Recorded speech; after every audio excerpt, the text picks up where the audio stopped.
Welcome. Thank you to everyone joining us online and here at the ASU California Center at the historic Herald Examiner building.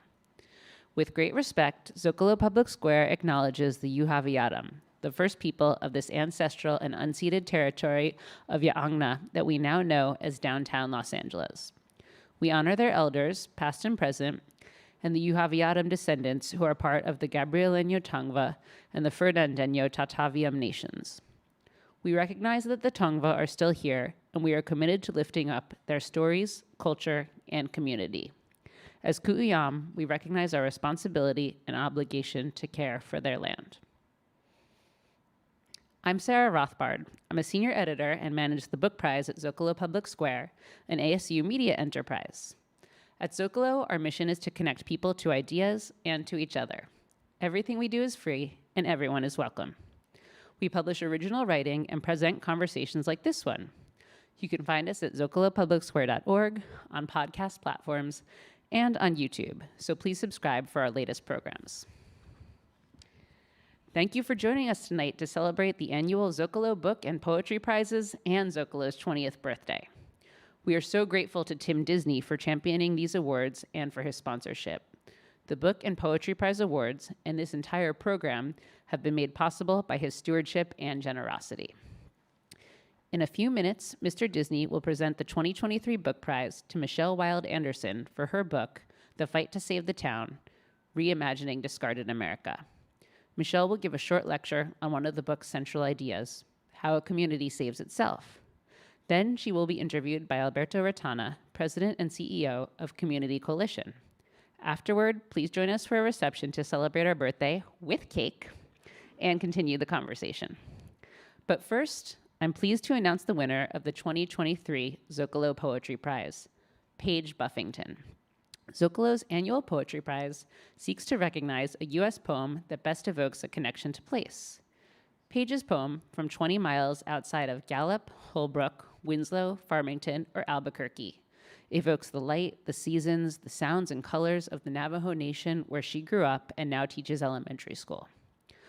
Buffington is Navajo, of the Bear Enemies clan born for white people. She received an MFA from the Institute of American Indian Arts in Santa Fe, New Mexico.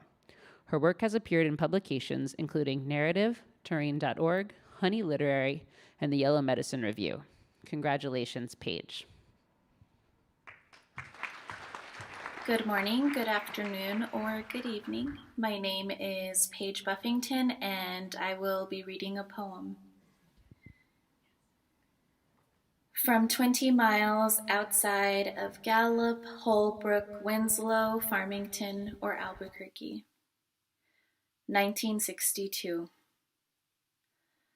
Under a sky purpling at dusk, the children paused on the porch of a turquoise plyboard-patched house. They ran toward the edge where blue pines grew. They brought their fingertips to their thumbs, held their hand binoculars up to their eyes, looked from the summit they called their summer home and into the distance. For the first time, they noticed beads of lights glittering ember-like on the black horizon. The older relatives sat on the dirt-packed floor. Each took turns speaking to the children. Avoid that place. Shiny things make us go crazy. What will happen if we lose you, if we forget how to talk to each other? What will happen if rainwater comes flooding in, if its foamy backbone carries you away? The children nodded, listened. They continued to climb cottonwoods, the backs of horses grazing near their brightly painted home.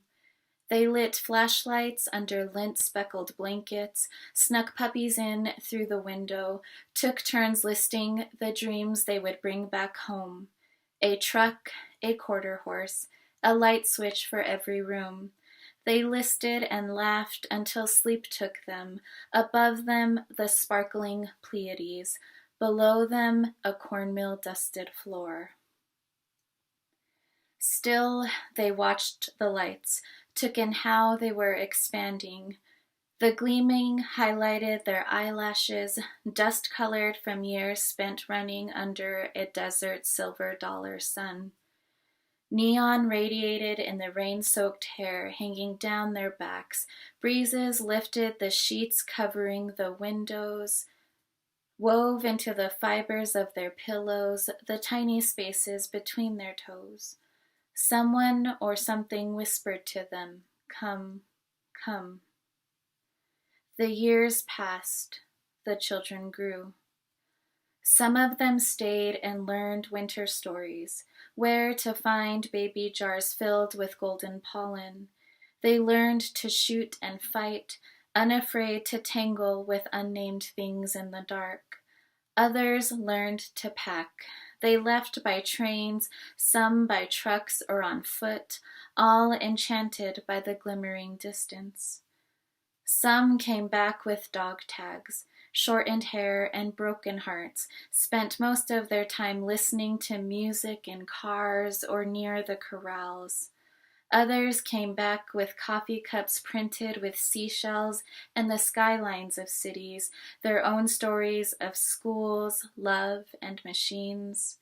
Some seemingly lived forever among the fire-like lights. Still, the grandmothers woke before the sun. They took each baby, new, perfect, and unnamed, toward the sterling light that stretched from edge to edge. They brought each tiny head, with hair soft and black as feathers, to their cheeks and whispered, "Sheyeje, she'away." They blessed them with water collected from the cloud-colored confluence below Cameron, the July rains. They called them what they wished for them, what they will always wish for them, to return from war, sunflower, bluebird, home. Yeah, hat. Thank you.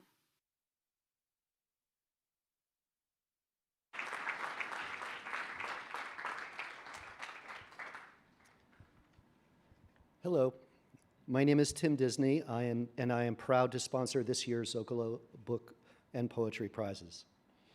This is the 13th year Zócalo has honored the author of a nonfiction book that best enhances our understanding of community and the forces that strengthen or undermine human connectedness and social cohesion. This year's honoree is Michelle Wilde Anderson for her superb book, The Fight to Save the Town, Reimagining Discarded America. This deeply researched book takes us to 4 struggling communities: Stockton, California, Josephine County, Oregon, Lawrence, Massachusetts, and Detroit, Michigan. Through a rich tapestry of personal stories, we come to see the problems of these 4 very different places, each with its distinct history, geography, and economy, come down to a common thread: the loss of trust and connection. The diagnosis of this book is clear-eyed, even grim at times. And yet it is also a hopeful book because it documents how people can and are rebuilding by investing in each other, reestablishing trusting relationships in communities, little by little, bit by bit, from the bottom up. It is a moving and important document and a timely one. Michelle Wilde Anderson is a professor of property, local government, and environmental justice at Stanford Law School. Her work has appeared in many publications, including the New York Times, the Los Angeles Times, the Chicago Tribune, Yale Law Journal, to name but a few. It is my honor to present her with the 2023 Zócalo Book Prize. Michelle.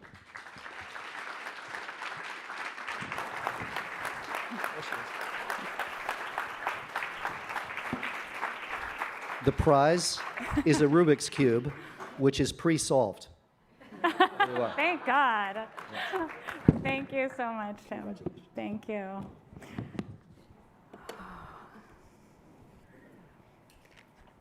I was nervous before this started, but that poem was so beautiful, and it just helped me stand on this land, in this place, with these people, and be here now. So it was a gift. Hi. I am so glad you're all here. By definition, everybody who's in this room is an interesting person who cares about their community, and so I wish I could turn the tables and actually ask you why you're here. But I won't. I will actually give my presentation as planned. Sometimes on the long journey of this book, I doubted that books still mattered. But I never doubted three things. I never doubted that books still matter to me. And I never doubted that some of the books awarded with this prize in the past, The Sum of Us, Hattiesburg, Ghetto, and The Irreversible Tide, and others have mattered to me so much. And second, I never doubted that the people I was writing about in this book deserved to be seen and celebrated. And I wanted us in the future, as we remember back on this period of peak American inequality, to remember them and the kind of caregiving that they gave to the most vulnerable people in our era. And last but not least, I never doubted that a functional public conversation was an essential underpinning of democracy. Facts, conversation, research, debate, and ideas. So Moira, Sarah with an H, Sarah with no H, Bianca, Alberto, the prize committee, and Tim, thank you so much for everything you do at Zócalo, and thank you for this honor. I'm going to keep this Rubik's Cube for sure, but I'm definitely not going to keep the prize money. I'm going to pass it through to the four of the organizations I wrote about in this book, as well as the community. Oh, don't, no. As well as the Community Coalition. Because if this book moved anybody, that is because, above all, these people moved me. So let's talk about that good work. This opening image helps to capture the spirit of this book and of the fight to save the town. In this image, we're in Detroit on a block brought to life by the artist Tyree Guyton and his collaborators at the Heidelberg Project. And I took this picture in 2019, pretty soon after a suspicious fire had burned down one of the Heidelberg Project's homes and installation centers. Like many fires in the Rust Belt, it could have been caused by old wiring, it could have been caused by arson. The fire burned hotter and longer because the hydrants on the block were busted. And if it hadn't been for the artist's wide renown, there would not have been investigators available to determine the cause of the fire, even for insurance purposes, because many poor, broke places can no longer afford that kind of specialized personnel. But look what the Heidelberg artists did after that fire, after they had demoed the charred remains of their building and cleared the foundation. They installed a stuffy dinner party. The big bear might be a little pissed. Maybe he's complaining about how hard it can be to live in a city like Detroit. But I like to think that his conversation with the little bear and the duck got past that bitterness quickly. I think they're planning for their next effort, breaking bread in conversation, organizing for the public good on whatever public square they've got. This is a city of organizing, a city of resilience, and a city, above all, of defiant joy.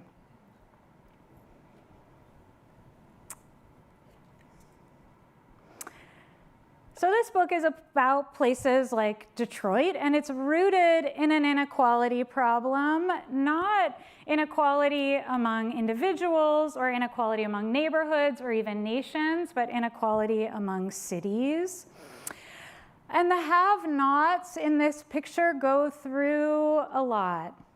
This photograph was taken by an incredible local photographer named Whitney Ramirez in Stockton during a project she did at the local YMCA.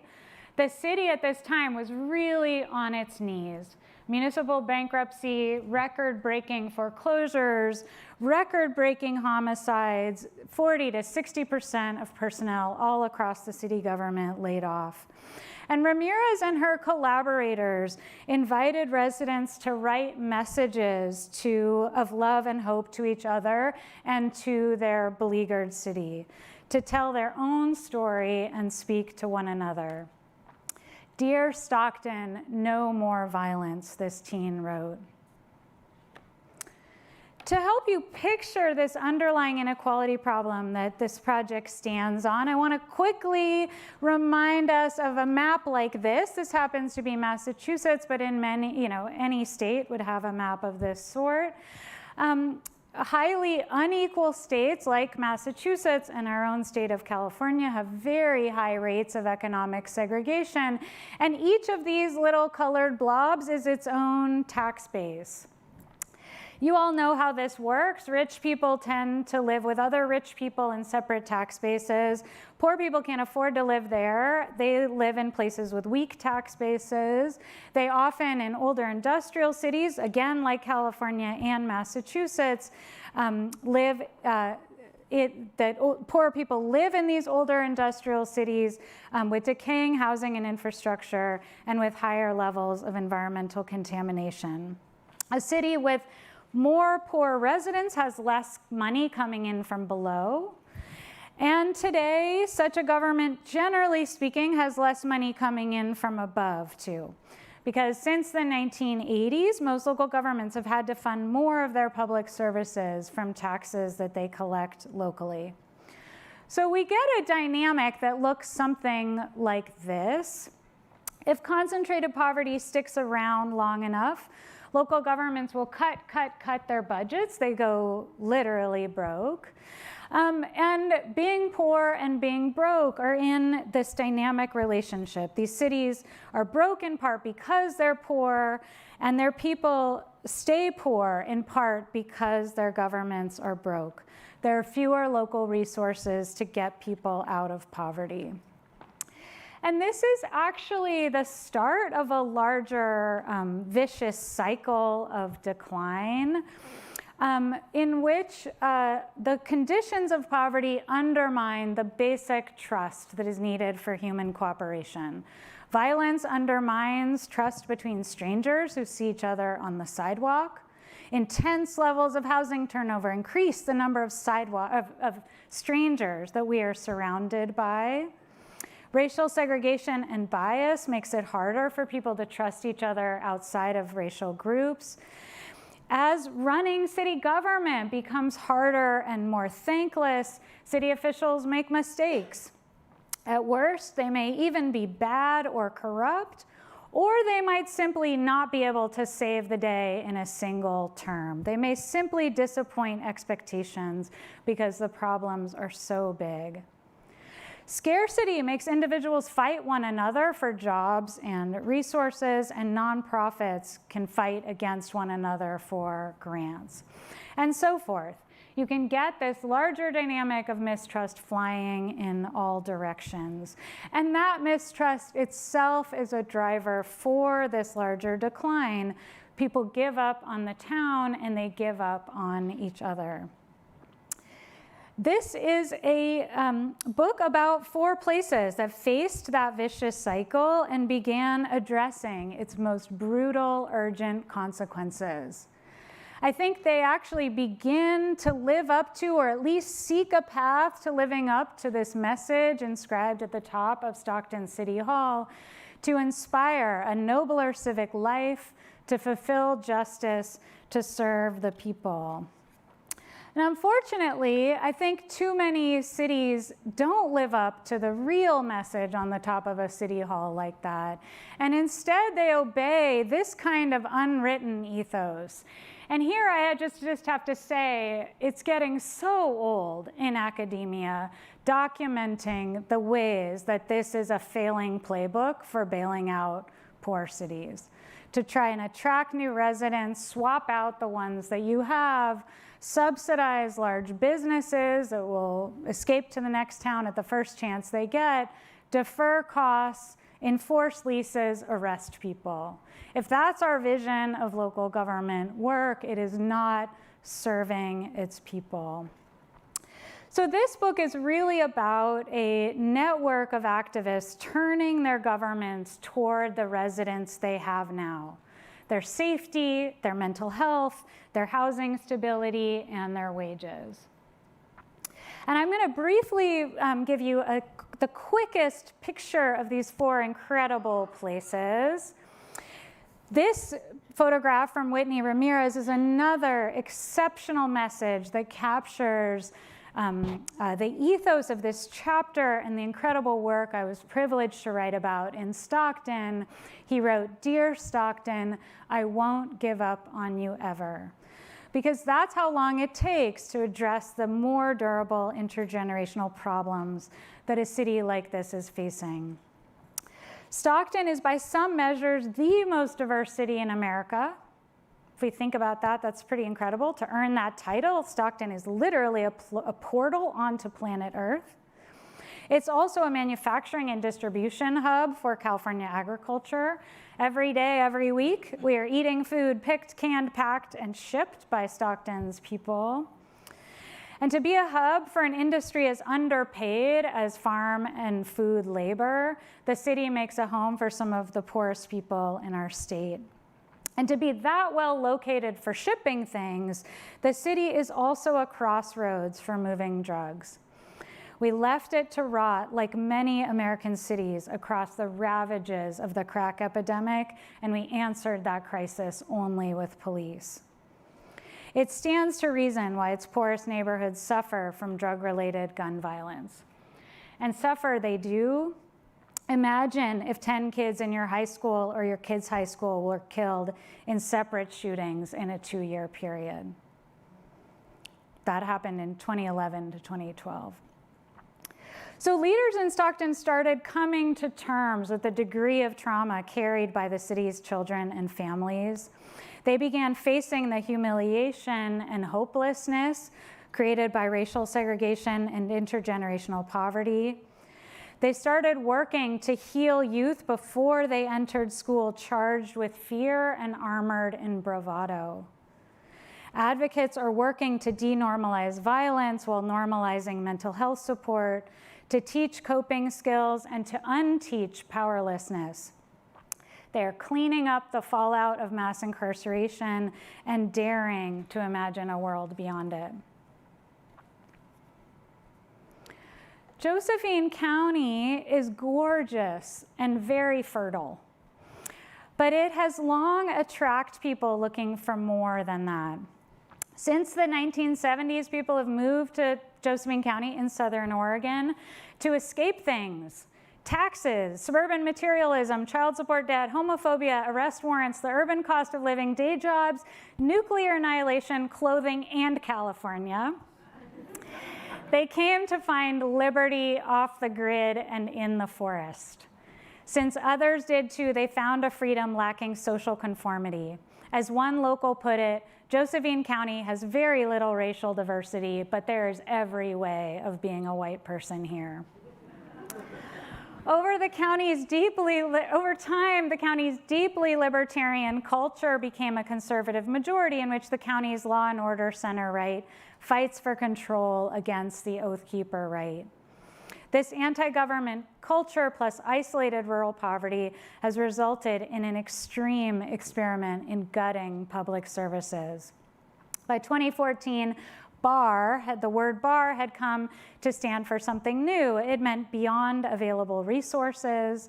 That's the local code when 911 has no one to send for an emergency. People who care about each other in Josephine haven't given up. They're working to save public services one by one, the library, the sheriff's department, and so forth. They have to convince angry, skeptical voters that government and human cooperation are possible. This is nothing less than a grassroots pro-tax campaign in one of the most anti-government places in America. I'm going to start going faster here, I promise. Number 3 is Lawrence. This little city was once nicknamed the immigrant city, but today is often called the Latino city. It is very famous in labor history as the hub of the Bread and Roses strike of 1912. But today, its workers splinter across a giant metropolitan region for jobs as nannies, elder care workers, Uber Eats drivers, house cleaners, and so forth. These jobs do not sustain a cost of living commensurate with housing prices. So the advocates I wrote about in Lawrence set an audacious goal to figure out how in the 21st century service economy you could get adult wages up by 15%, which was the gap between median wages and livable wages. The strike tactics of the bread and roses days are mostly unusable in a modern economy of scattered workers. But the heart of that strike was about something deeper. It was about forming strong, multi-ethnic networks among residents to demand change. So today in Lawrence, they've forged pan-Latino networks, taken their city back from machine politics to focus it on the city's residents and not private interests. Last but never least, Detroit. Detroit was once our symbolic capital of the American middle class, but it was also, I should say, the symbolic capital of the American white middle class, but it also was among the cities that received Black industrial workers fleeing the South to get out from under sharecropping, violence, and debt. And in a true triumph over US history, Detroit became a symbolic capital of middle-class Black homeownership. But dramatic layoffs in the 70s and even more so in the early 2000s devastated incomes, and the Great Recession brought a decade of housing foreclosures. Between 2005 and 2015, 48% of homes went through a mortgage or tax foreclosure. Imagine what that's like at the block level, 48%. Speculators descended on Detroit and many Rust Belt towns because they could buy land in very inexpensive blight bundles and hold it for future value when those of us in the arid West or the flooded South needed it.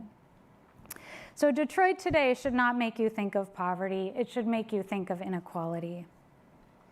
But activists faced this challenge. They figured out the drivers in the larger system that were fueling these foreclosures and the eviction machine that was adjacent to it, and they invented new ways to distribute land back into local hands. All of these efforts add up to social repair. When people and institutions are broke, they have to work together. So they have to follow this message, which was on former Lawrence Mayor Dan Rivera's whiteboard. It says, do something. Can we do it today? Stop explaining the problem. Start explaining the solution. And right under it, his wife wrote, keep your head up. She had to write that, because we keep bashing these places instead of helping them. We fail to respect their people as agents of change, so they have to grant each other that self-respect. My last image from you also comes from Lawrence. This was a photo I snapped from a bathroom wall in a cafe.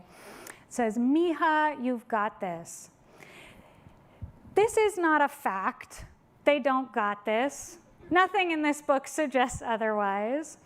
Too much is out of their control, but they are progressing against the odds that we have created for them.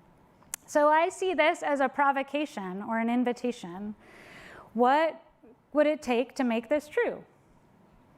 What can you do to make this true? There are thousands of answers to that question. They all add up to do something. Can we do it today? That's it. Thank you.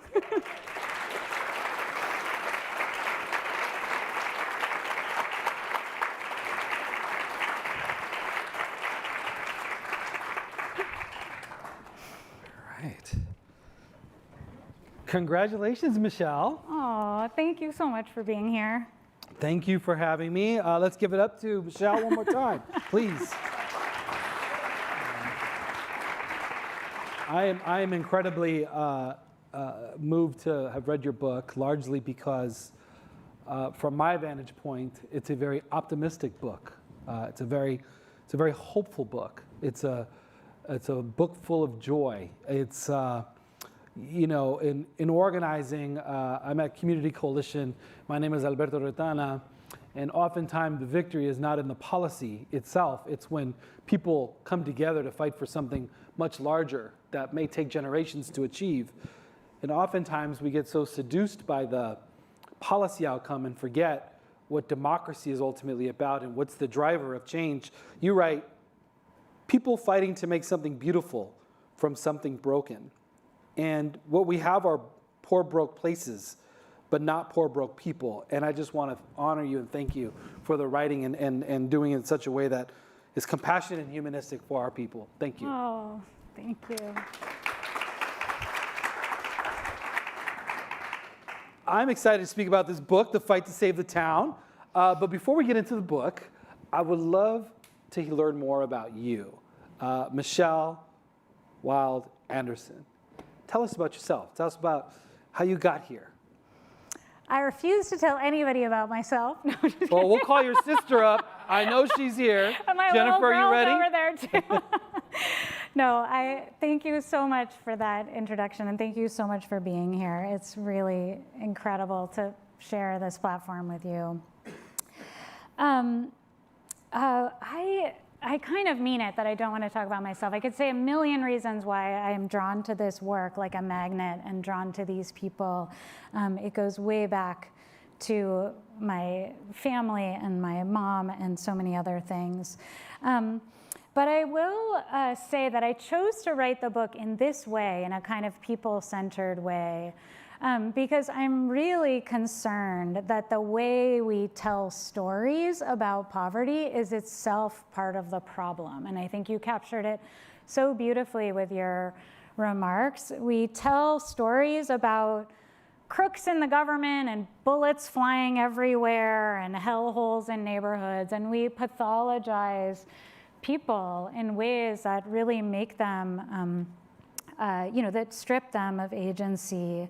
And I think those narratives, they reinforce faithlessness that things can get better. And so they give outsiders an excuse to stop working alongside the people on the ground. And I think we need to let go of that excuse by remembering that whether we're working along the side of people like you or not, you are going to be there fighting this fight out of your heart and your faith and your commitment. And so we should be so lucky as to work alongside you. So I am privileged as an academic to be able to be a writer and to do it in this particular way. But I seek that kind of purpose and meaning in my own life, and I have gotten it from getting to work on a place like, on these 4 places and those like it. Well, I appreciate that, and I'll let you off the hook. But I'll tell you why it's important for me. In a city with 40,000 people living on the streets, it's not folks like me necessarily resisting the change. It's white middle-class folks in our city that don't want to see change in their neighborhood. But you drink a different formula, whether that's rooted in your mother or your parents or your family. And we need that formula in Los Angeles if we're going to turn things around. And in large part, your story for me is about inspiring other people in our city to step forward in the way you have. So maybe we'll come back to that a little bit later and get a little bit of inspiration on that. But why don't we jump into the book? Okay, so let's get to the heart of this book. You laid out the central problem in your slide. So let's not talk about the central problem. What do you see, and not in a silver bullet sort of way, but what is the heart of the central solution you're lifting? I think it's about turning government, 2 things. Turning government back toward its people. So not necessarily toward its land or its tax base, but toward its people, the people that they have there now. And when you invest in people in the places where they live, you give them choices. They can stay and be part of the next generation of activists, or they can leave. And I think that freedom, that sort of opportunity to sort of make choices about where they want to live and who they are is essential to opportunity and to quality of life.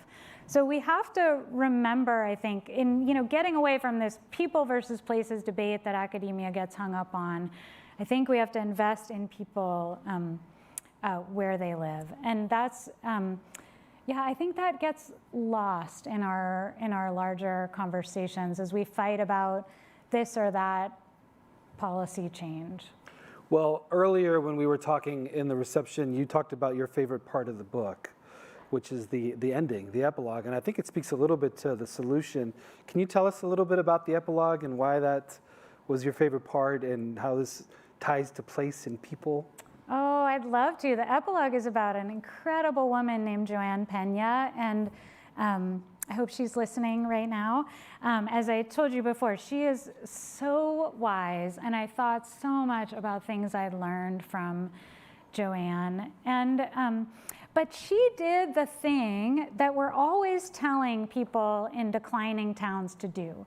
Joanne got out of a declining town and went to a bustling metro area in Virginia to build a larger sort of suburban life in a Sunbelt growth area. And she suffered a devastating personal loss living there. And she needed to come home for various reasons. She needed to come home to places and people that she knew, to family, and she needed to come home to a town that would take her in.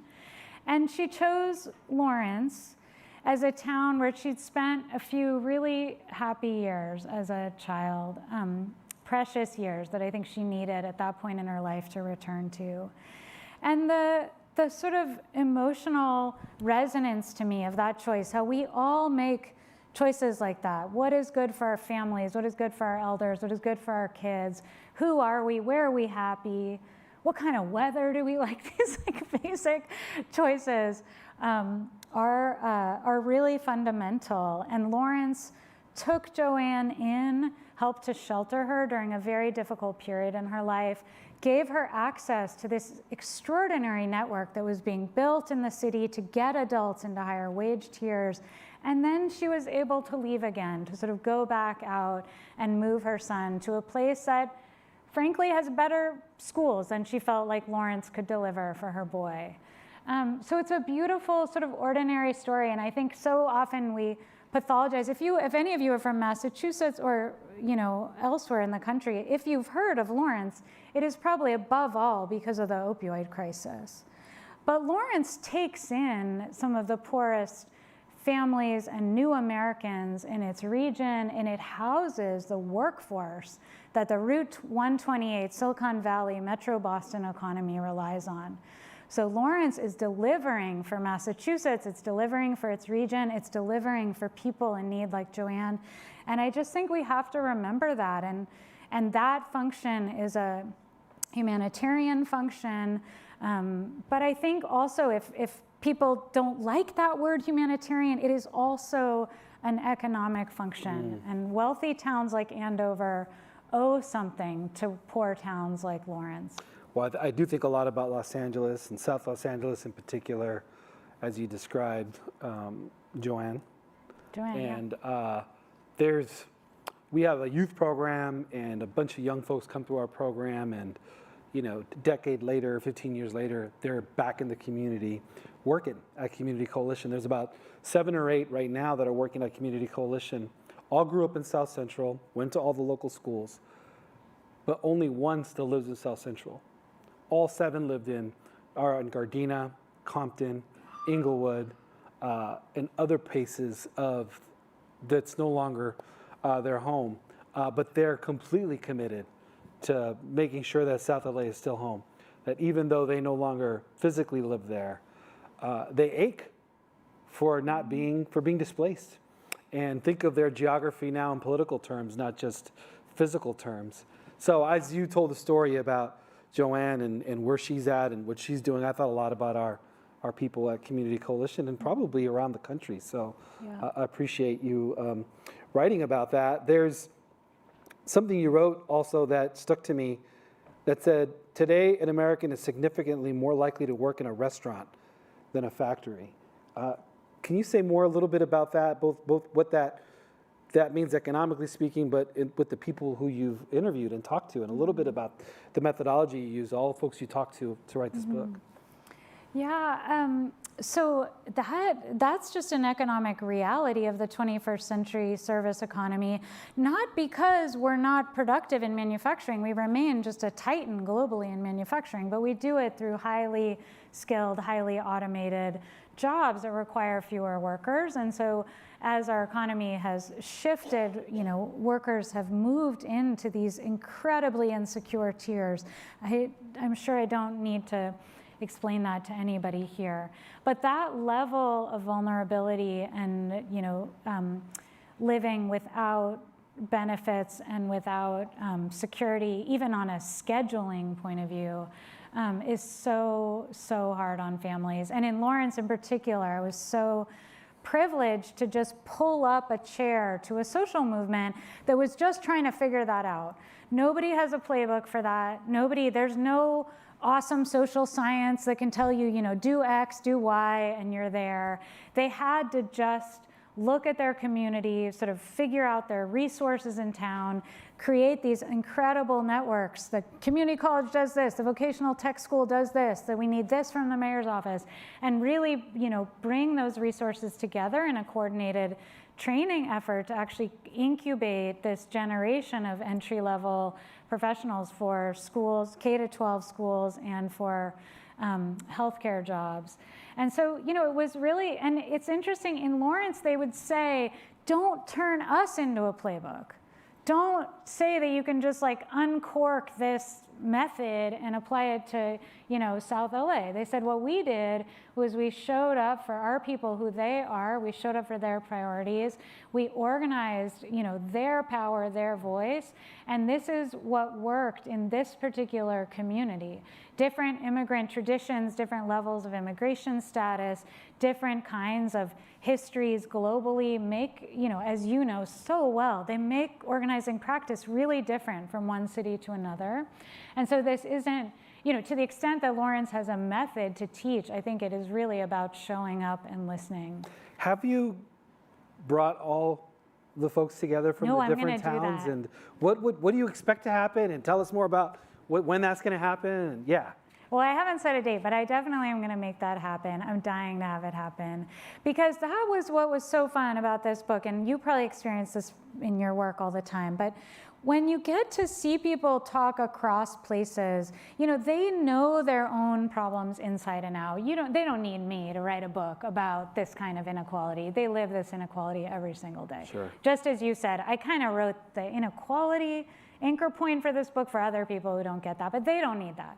So what they did, I think, need was some kind of solidarity and community about this fight, of sort of feeling this sense of participation, or this sense of connection to other places. And I'll give you an example. I was sitting in this cafe in Stockton one day, and so all these towns have one or two cafes or restaurants where if you just hang out there long enough, you'll see everybody, who's busy with these kinds of social change projects in town.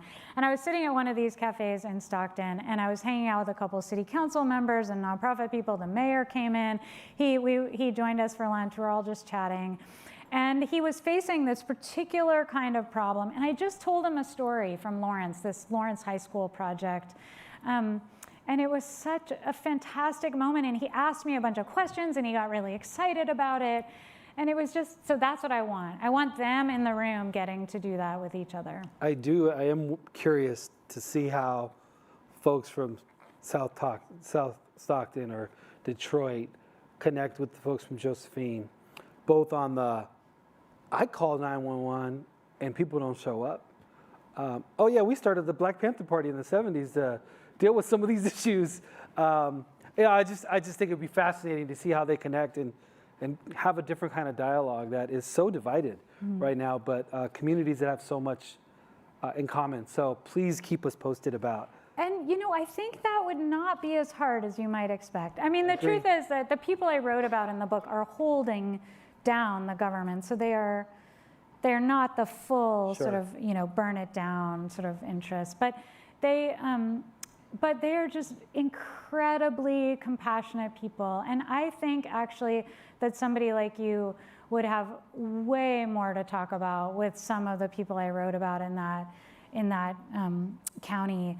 than you might with, those in the wealthiest part of LA. Well, There's a beautiful sort of commitment to the people around them that you share and that everybody in this book shares. And I think you would see that in one another. you focus on towns, counties, cities, and not the country. Why do you do that? Maybe it's, I don't know, it's intuitive to me, but most people might look at it, this is a national problem, let's have a national conversation, a national solution, but you go right to the ground. Tell us a little bit about why you did that. Yeah, I think that these problems are systemic, and I could have certainly written a book about federal policy changes that we need, federal reinvestment that we need. I could have written a book about state tax reform. We desperately need lots of that. But I think that we also have to have a ground game for those upper tiers of government to work. You know this so well. You have to have places, you have to have networks of people working together, not fighting each other, but working together for outside funding, policies, programs, philanthropy to land. And I think that tier is incredibly important. And I didn't write about that tier in order to say, all we need is local solutions. I wrote about that tier to say that, that is a sort of, in the kind of sex appeal of federal and state policy, like we forget how important it is for that other work to have a network to land in. So I just meant to sit with it and sort of honor the work that goes on at that level, and to actually, use listening to these places as a way of reflecting back lessons for other tiers of government. But I actually would be genuinely interested to hear your answer to that, of sort of how local politics matters, how local work matters, why it matters. Well, I think that fundamentally, the single greatest changes we've seen in American history have not come from DC.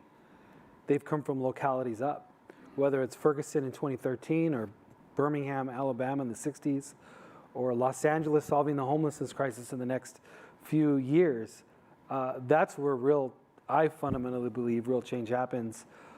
And I thought that maybe if you go to DC and we elect the right president and we can make it happen. But I really love this book because it recenters the conversation where it really needs to happen, in our backyards, on our blocks, in our living rooms, tackling some of the most difficult issues. And the more we do that, I think the more we can achieve some of the greatest achievements we've had in American history. So that's sort of my take on your question. So, love it. Justice Sotomayor, you referenced something about love and misery that she writes about. And I really love this because it kind of, again, connects misery, loss, and government failure with so much hope, joy, and love. You write that these places must see both love and misery, that they don't cancel each other out. You take Stockton, for example, of which a young man, not so young anymore, Jesus Andrade is here, who came to work at Community Coalition. Jesus is He's here. right here. He is right there. Oh, that's so beautiful. He came to You were There there. you I go. was literally picturing sitting with you. I can't believe you're here. That is so beautiful. Oh my God, look at Oh, Jesus, that's so beautiful. this. Let's come on stage. No. Yes, seriously. Jesus, this is like a wedding. Jesus came to Community Coalition in 2012, was it? Yeah. 2011, 2012, to organize, to learn about South Central, to learn about the model so that he can go back home to where you found him. And Stockton, a story of racial diversity and racial violence, right? Misery and hope. Talk to us about this tension. How have you absorbed it? What should the readers sort of think about? What should our audience sort of think about? How do we balance these two? Because I feel like we either want to jump one way or another. Oh, it's just over. It's just never good. It's so hard to swallow. Or blindly optimistic without acknowledging the real conditions we're facing. So how have you navigated through that? And as you write and learn about these towns? Yeah, Justice Sotomayor's quote about, as you said, love and misery, they're not opposites that cancel each other out. They're both true at the same time, has stuck with me so much. I think about it all the time. And I think anybody that does this work has to allow for both to be true at the same time, to sort of grieve and mourn and to feel angry about the conditions. And then also to just see the love of the people like Jesus as city councilman in Stockton, in your work at COCO, to see the love around you and to also allow that to be true so that you don't succumb to despair and hopelessness. And I think that is inherent in this kind of work and leadership.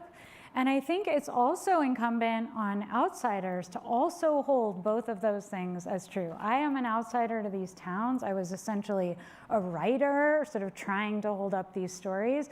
And in that role, I felt like that was my job, to not sugarcoat anything, not pretend like we're gonna fix this stuff in one mayoral election, one cycle, and also not to pathologize it and write this kind of voyeuristic, dystopic eulogy.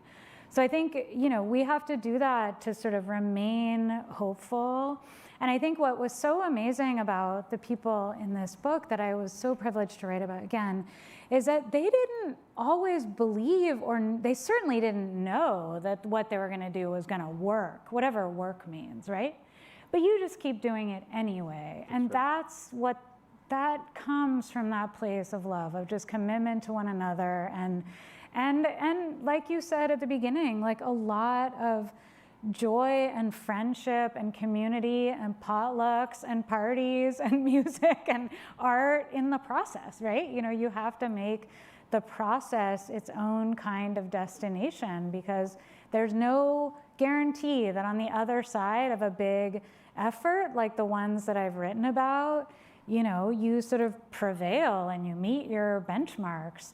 This stuff is too embedded in our larger systems. It's been there for too long. So the work is, the answers are going to be complex too.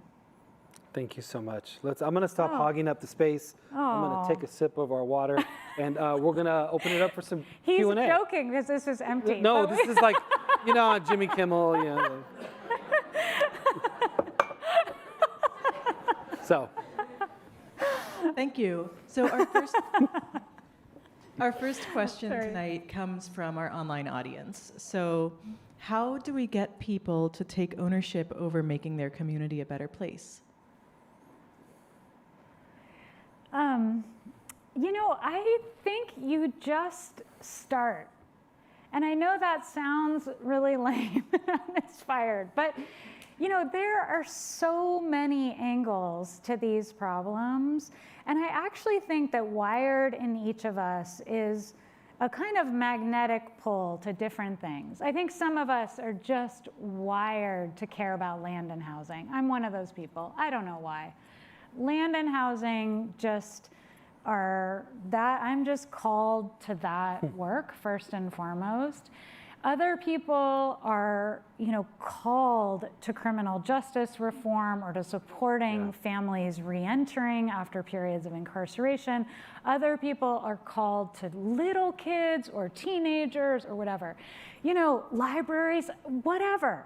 Whoever you are, that's where you start. And I think when you answer that sort of basic magnetic pull, you go toward things that are meaningful to you and you get involved. And I have to say that people think, and many people ask, because I did lots and lots of interviewing in this book, and lots of people would say, was it hard? Were people closed to you or whatever? Not at all.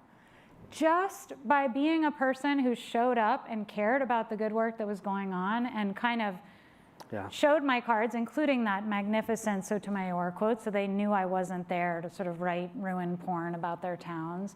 As soon as they had the most basic level of trust, people actually want to do their work in community. They want help, they want allies, they want friends. And so, I don't know, I honestly think you just have to show up and go toward the things that call you and, maybe knock around a little bit. But there's nobody in this book, I think, that, nobody that I wrote about who kind of knew, from birth, like exactly who they were Right. going to be. They just put one foot in front of another and did the work that was meaningful, right? I think for me, the question, though I understand the question, is not what can we do to get other people to take ownership. I think the question is what can I do Right. to grow my own ownership and be the example. Stop focusing on other folks and focus on what you can do. What can you do in your family? What can you do on your block? What can you do on your neighborhood council? What can you do with your city council member?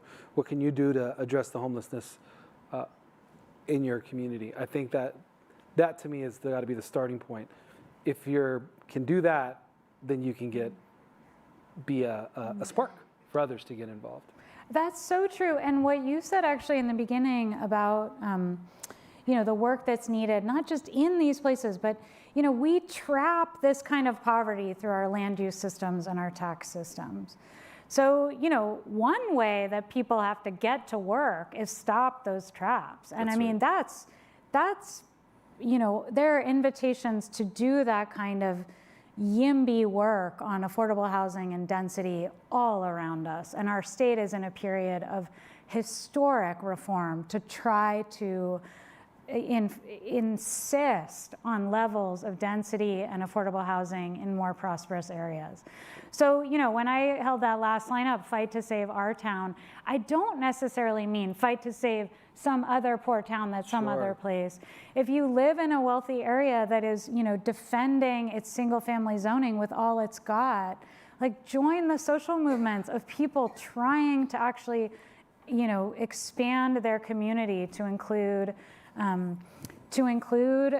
more affordable housing and to include more racially diverse people, to include a different class profile than we've sort of created in a lot of our economically segregated communities. That's just one example, but it's so important in our state. All right, so our next question will be also from online, but I'd like to remind our in-person audience, if you'd like to ask a question, please come over here to the microphone. Our next question is, have you delved into the after effects of the Olympics on cities? LA has been changing to prepare for it, and rich people and low-income people are going to see very different versions. Yeah, I would put the Olympics in that category of heroic real estate interventions that we somehow believe will kind of save the day, right? They help with city branding, global profile. They help redevelop some underutilized areas. I mean, in theory, these are all the theories, right? A lot of cities really invest years in redeveloping pockets of downtown staples. I mean, LA is littered with lots of these examples. Cities compete like dogs to attract sports teams and steal them from each other. I don't need to tell you all about that either. And these kinds of heroic real estate projects, most of them could never survive a cost-benefit analysis. They just couldn't. And so it's, not to mention economic development fights like the HQ2 scramble among cities competing for Amazon's second headquarters or the Foxconn debacle. I mean, these are just deals that we think they're going to solve poverty, but they're actually not about poverty. They're about land values, and they're about, and they're about outsiders' interests. And so I feel like that too, I tried to really write about this or drill down in the back of the book. Like when you really sit with, again, people like Jesus and so many others in this book, you really realize like the art of what they did was just focus on the people in the city and not just its real estate. We can't hear you. Oh. Testing 1, 2, 3. There you go. Oh, now it's on. Hi. Thank you. It's been a wonderful talk. My name is Layla Hamidi.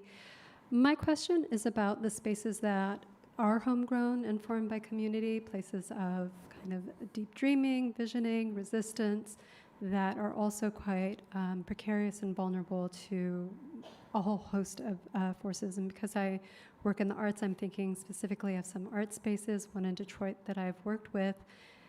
that has been around for 16, 20 years and almost got memorialized as a historic landmark by the city. But then city staff changes, and then that's no longer the case. And so what are the tools when community does enact systems to save itself, but then those places become vulnerable to change? Yeah. We should talk later about that organization, because I think I know what you're talking about, and it'd be interesting to talk more with you. I would just say, so there's a lot of different dimensions to the risk you're describing. There's kind of co-optation, of sort of forces outside, kind of taking over homegrown things to sort of use them for different ends.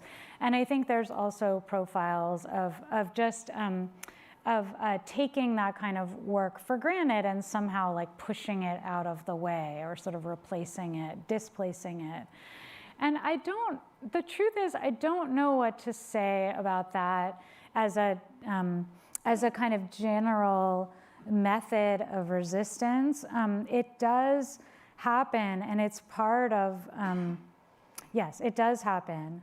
And I think that, but you and others who work in that space, you are the origin of those answers. I mean, the kind of creative resistance that has taken place to those dynamics in cities is breathtaking, and often it is driven by artists, it's driven by culture, it's driven by music and events and so forth, to really raise the profile, sort of speak for community at those periods of vulnerability. I think I've seen in a lot of different organizations and cities, not just these but others, these very fragile moments in which you can see progress kind of going forward 4 steps, and you can also feel it slide back too.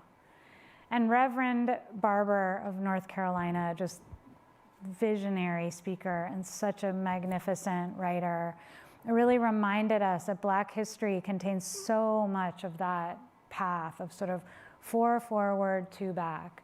And that when you're prepared for it, you actually can count your +2. You count your +2 because that's how it's going to be. And the truth is that, a lot of these movements that I wrote about, they are set back sitting here now. And they did take their losses. Stockton, right at the top of that list. But they have their +2. And as Lang Luntau, this incredible member of the Board of Ed in Stockton, put it, this is a relay race. And so people sometimes need to take breaks, their organizations need to take breaks so they can rest and recover themselves, and they need people to sort of pass the baton to.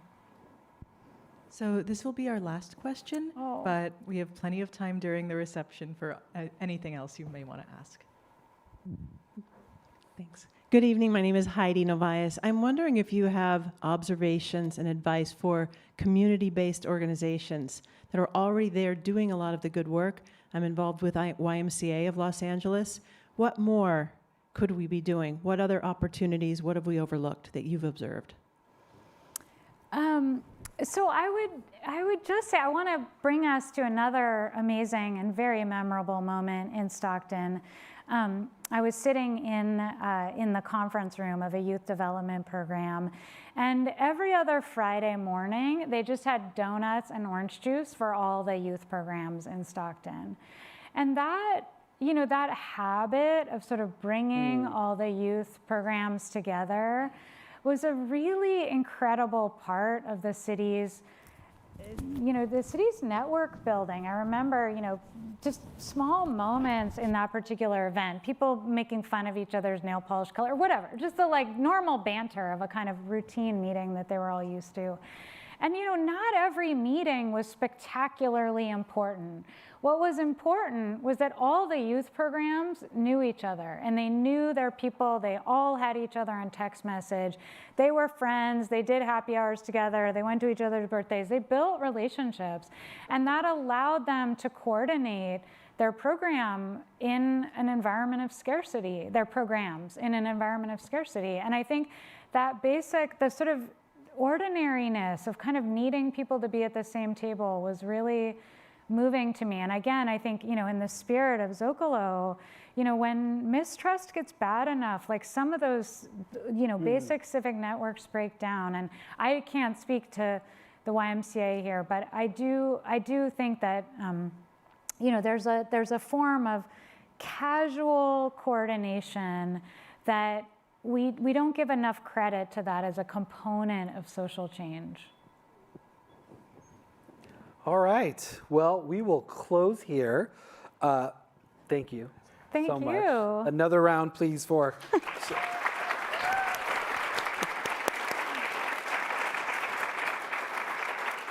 Thank you to all of you in our audience, both online and here in person. Please stay for the reception. Pick up a copy for the Fight to Save the Town from our local bookstore, Skylight Books. Please come back to Zócalo's next program in July. And in the meantime, subscribe to the newsletter and podcast for more insightful conversations. Thank you all again, and I'm going to pass this over to Moira. Great. Thank you, Michelle. Thank you, Alberto. Thank you so much. Good evening, everyone. When I first came to America, the Cheers theme song stuck in my head. A place where everybody knows your name, and they're always glad you came. Did such a place exist, I wondered? Well, you have just witnessed Zócalo Public Square present our 703rd free public program, as we published our 3,000th essay, presented our 12th poetry prize, and awarded our 13th book prize. Michelle and Alberto, you are our 1,675th panelists, and the ASU California Center is our 130th venue. Thank you. Over 20 years, we've grown from a tiny nonprofit to a flagship unit of ASU Media Enterprise. Los Angeles born and raised, we remain at the beating heart of downtown LA. To everyone whose careers have begun or intersected with us, thank you. To funders and supporters who have helped us reach this milestone, thank you. To the thousands of readers and audience members who have trusted us with your time and attention, thank you. And most of all, thank you for helping us advance our mission of connecting people to ideas and to each other. Yes, we do know your name, and we are always glad you came. So let's sing happy birthday to Zócalo. Hit it, Isaac.